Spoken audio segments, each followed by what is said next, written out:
سے پہلے بات کریں گے کبھی ثالثی تو کبھی حملوں کی دھمکی۔ ٹرمپ کا یو ٹرن ایران پر اسرائیلی حملے جاری رہیں گے۔ ایران اسرائیل جنگ بندی کا خواہش مند نہیں، کسی بھی قسم کے مذاکرات کی تردید کر دی۔ اس وقت تہران حکومت کے ساتھ بات چیت کرنے کے موڈ میں نہیں۔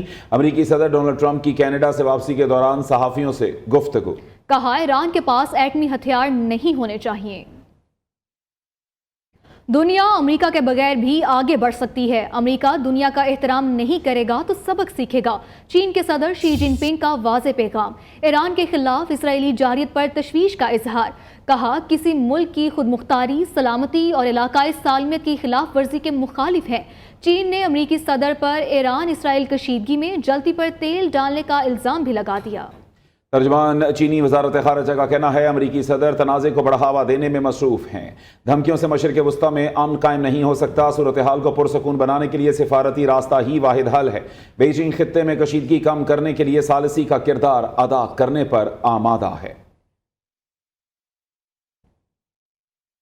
اسرائیل کا ایرانی فوج کے چیف آف سٹاف کو شہید کرنے کا دعویٰ۔ کمانڈر علی شادمانی ایرانی سپریم لیڈر کے قریبی ساتھی اور خاتم الانبیاء سینٹرل ہیڈ کوارٹر کے سربراہ تھے۔ انہیں کمانڈر غلام علی راشد کی شہادت کے بعد اس عہدے پر تعینات کیا گیا تھا۔ غیر ملکی میڈیا کے مطابق اسرائیل نے دعویٰ کیا ہے کہ کمانڈر علی شادمانی کو تہران میں شہید کیا گیا۔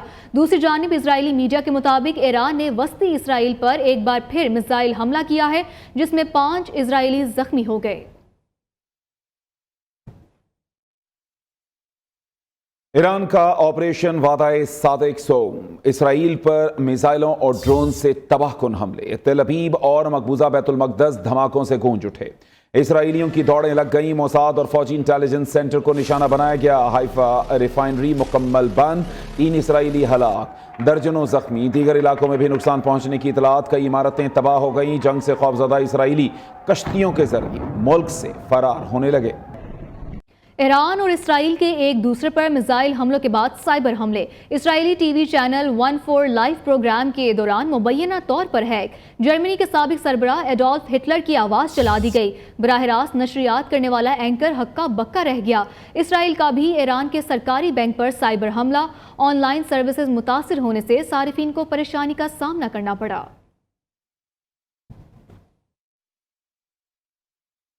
وزیر خارجہ اسحاق ڈار سے برطانوی ہم منصب ڈیوڈ لامی کا ٹیلی فونک رابطہ۔ ترجمان دفتر خارجہ کے مطابق خطے کی بگڑتی سیکیورٹی صورتحال پر تبادلہ خیال کیا گیا۔ اسحاق ڈار کا کہنا تھا کہ اسرائیلی حملوں سے امن و استحکام کو شدید خطرات لاحق ہیں۔ وزیر خارجہ اسحاق ڈار سے برطانوی ہم منصب ڈیوڈ لامی کا ٹیلی فونک رابطہ ہوا ہے۔ ترجمان دفتر خارجہ کے مطابق خطے کی بگڑتی سیکیورٹی صورتحال پر تبادلہ خیال کیا گیا۔ اسحاق ڈار کا کہنا تھا کہ اسرائیلی حملوں سے امن و استحکام کو شدید خطرات لاحق ہیں۔ وزیر خارجہ اسحاق ڈار سے برطانوی ہم منصب ڈیوڈ لامی کا ٹیلی فونک رابطہ ہوا ہے۔ ترجمان دفتر خارجہ کے مطابق خطے کی بگڑتی سیکیورٹی صورتحال پر تبادلہ خیال کیا گیا۔ اسحاق ڈار کا کہنا تھا کہ اسرائیلی حملوں سے امن و استحکام کو شدید خطرات لاحق ہیں۔ مزید جانتے ہیں ذیشان سید سے۔ جی ذیشان، آگاہ کیجیے گا، مزید کیا تفصیلات ہیں؟ جی بالکل، یہ وزیر خارجہ اسحاق ڈار سے برطانوی ہم منصب ڈیوڈ لامی کا ٹیلی فونک رابطہ ہوا ہے اور دونوں رہنماؤں کے درمیان ٹیلی فونک گفتگو کے پر خطے کی بگڑتی صورتحال پر دونوں وزرائے خارجہ میں تبادلہ خیال کیا گیا۔ اسحاق ڈار کی جانب سے ڈیوڈ لامی کو آگاہ کیا گیا کہ اسرائیلی حملوں سے امن و استحکام کو شدید خطرات لاحق ہے، جبکہ ایران پر جو اسرائیلی حملہ ہے وہ بلا جواز حملوں نے خطے کو امن اور عدم استحکام کی طرف دھکیل دیا ہے۔ جی ٹھیک، عدم استحکام کی طرف دھکیل دیا ہے۔ بہت شکریہ ہمیں اپڈیٹ کرنے کا۔ اسرائیل کی جانب سے ایران پر مسلسل حملوں کے خلاف مسلم دنیا ایک صف میں آ گئی ہے۔ مشرق وسطی میں بڑھتی ہوئی کشیدگی کے پیش نظر متعدد اسلامی ممالک نے مشترکہ اعلامیہ جاری کر دیا ہے۔ اسرائیل کے ایران پر حملوں کو بین الاقوامی قوانین کی صریحاً خلاف ورزی قرار دے دیا گیا۔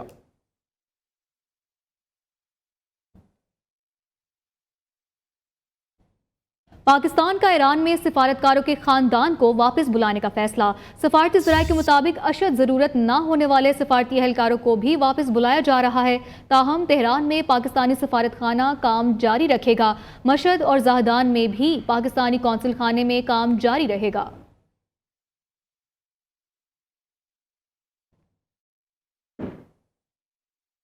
فیلڈ مارشل سید عاصم منیر کا کہنا ہے کہ بھارت سے دہشت گردی پر بات ہوگی، جلد دنیا دیکھے گی، اہم چیزیں رونما ہوں گی۔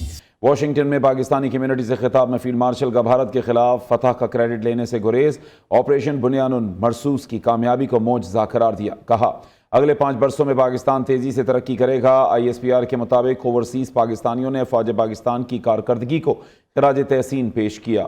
مارکہ حق اور آپریشن بنیان مرصوص میں بہادری اور پیشہ ورانہ مہارت پر فخر کا اظہار کیا۔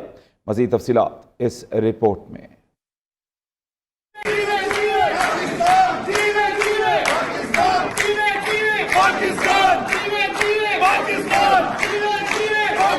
پاک فوج کے سربراہ فیلڈ مارشل سید عاصم منیر نے امریکہ کے سرکاری دورے کے موقع پر واشنگٹن ڈی سی میں اوورسیز پاکستانی کمیونٹی سے بات چیت کی۔ بڑی تعداد میں سمندر پار پاکستانیوں نے آرمی چیف کا پرتپاک استقبال کیا۔ اس موقع پر فیلڈ مارشل سید عاصم منیر نے بیرون ملک مقیم پاکستانیوں کو پاکستان کے سفیر قرار دیتے ہوئے ان کے اہم اور مؤثر کردار کی تعریف کی۔ انہوں نے ترسیلات زر، سرمایہ کاری اور دیگر شعبوں میں کامیابیوں سمیت اور پاکستان کی معیشت میں ان کے فعال کردار کا اعتراف کیا۔ ISPR کے مطابق پاکستانی تارکین وطن نے آپریشن بنیان مرصوص اور مارکہ حق کے دوران مسلح افواج کی شاندار کارکردگی، بہادری اور پیشہ ورانہ مہارتوں کو سراہا۔ Army chief field marshal Syed Asim Munir نے اوورسیز پاکستانیوں سے خطاب کرتے ہوئے کہا ملکی معیشت میں بیرون ملک پاکستانیوں کا نمایاں کردار ہے۔ سمندر پار پاکستانیوں نے آرمی چیف کے ساتھ اپنے تجربات اور تجاویز شیئر کی۔ انہوں نے مشترکہ چیلنج سے نمٹنے اور تعاون کو فروغ دینے کے لیے مسلسل تعاون کی ضرورت کو اجاگر کیا۔ روابط کی اہمیت پر بھی زور دیا۔ Army chief field marshal Syed Asim Munir نے ایک محفوظ، خوشحال اور ترقی کرتے پاکستان کے لیے مل کر کام کرنے کا عہد کیا۔ زائد المیعاد شناختی کارڈز پر جاری 49 لاکھ سے زائد موبائل سمز بند کرنے کی کارروائی کا آغاز۔ نادرا کی سفارش پر وزارت داخلہ نے PTA کو ہدایات جاری کر دی۔ منسوخ شدہ زائد المیعاد اور فوت شدہ افراد کے شناختی کارڈ پر جاری موبائل سمز مرحلہ وار بند ہوں گی۔ 2017 سے زائد المیعاد شناختی کارڈ پر جاری موبائل سمز 30 جون 2025 کو بند کر دی جائیں گی۔ مزید تفصیلات جانتے ہیں نمائندہ نیوز رانا عثمان سے۔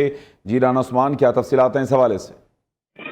جی بالکل، زیادہ المیعاد شناختی کارڈ پر جاری شدہ 49 لاکھ سے زائد موبائل سم بند کرنے کی کارروائی کا آغاز کر دیا گیا ہے۔ نادرا حکام کی جانب سے یہ بتایا گیا ہے کہ نادرا کی سفارش پر وزارت داخلہ نے PTA کو ہدایت کر دی ہے، جس میں منسوخ شدہ زیادہ المیعاد فوت شدہ افراد کے شناختی کارڈ پر جاری موبائل سم مرحلہ وار بند کی جائیں گی۔ 2017 سے زیادہ المیعاد شناختی کارڈ پر جاری موبائل سم 30 جون 2025 کو بند کر دی جائیں گی، جبکہ 2018 میں زیادہ المیعاد ہونے والے شناختی کارڈ کی موبائل سم 31 جولائی کو بند کی جائیں گی۔ جی ٹھیک، بہت شکریہ، آپ نے تفصیلات سے آگاہ کیا۔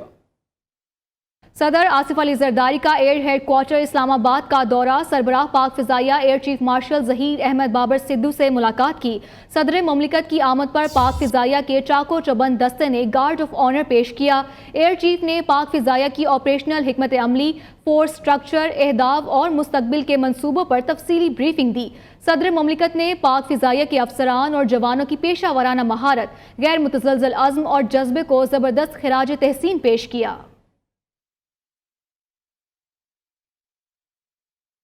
پاکستان کا تجارتی خسارہ 2 سال 9 ماہ کی بلند ترین سطح کو چھو گیا۔ اسٹیٹ بینک نے اعداد و شمار جاری کر دیے۔ ملکی تجارتی خسارہ مئی 2025 میں 15.9% بڑھ کر 3 ارب 4 کروڑ 80 لاکھ ڈالر رہا۔ ملکی تجارتی خسارہ ایک سال میں 51.9% اور رواں مالی سال کے 11 ماہ میں 22% بڑھا۔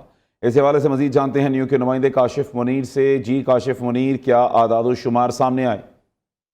دیکھیں جی، پاکستان کا تجارتی خسارہ 2 سال میں 9 ماہ کی بلند ترین 2 سال اور 9 ماہ کی بلند ترین سطح کو چھو گیا ہے۔ اسٹیٹ بینک نے اعداد و شمار جاری کر دیے۔ ملکی تجارتی خسارہ مئی 2025 میں 15.9% بڑھ کر 3 ارب 40 کروڑ 80 لاکھ ڈالر رہا۔ ملکی تجارتی خسارہ ایک سال میں 51% اور رواں مالی سال کے 11 ماہ میں 22% بڑھا ہے۔ ملکی برآمدات ایک ماہ میں 6.4% کمی سے مئی 25 میں 2 ارب 43 کروڑ ڈالر رہی ہیں۔ ملکی برآمدات ایک سال کے مقابلے میں مئی 2025 میں 19% کمی ریکارڈ کی گئی ہے، اور جو درآمدی بل ہے وہ ماہانہ 4.8% اور سالانہ 9.3% کا اس میں اضافہ ہوا ہے۔ مئی میں درآمدی بل 5 ارب 47 کروڑ 80 لاکھ ڈالر تک پہنچ گیا۔ جی ٹھیک، بہت شکریہ تفصیلات سے آگاہ کرنے کے لیے۔